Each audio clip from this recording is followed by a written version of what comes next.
लागल फील। हाँ जब से देखनी तब से हमारा होखे लागल फील।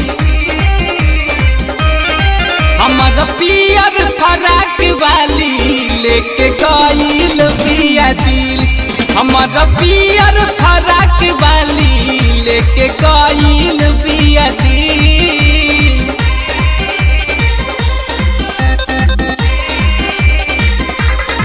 हमारा पियर फराक वाली लेके गइल बिया दिल।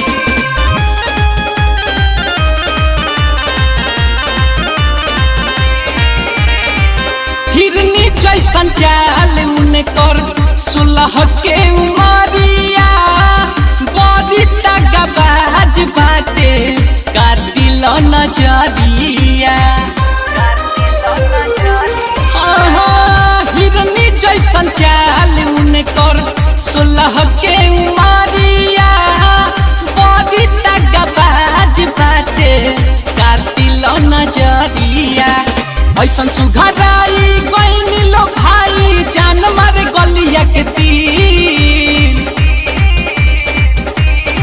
हमारा पियर फराक वाली लेके गइल बिया दिल। हौ पियर फराक वाली लेके गइल बिया दिल।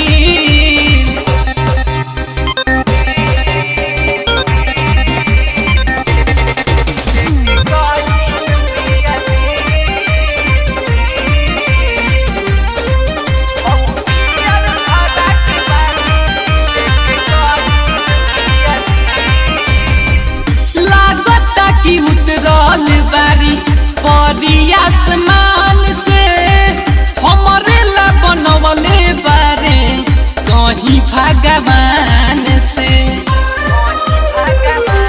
हाँ लागता कि उतरल बारी परी आसमान से हमरे ला बनवले बारे कहीं भगवान से। जुनून गौतम के बगिया में त फुलवा गइल खिल। हमारा पियर फराक वाली लेके गइल बिया दिल।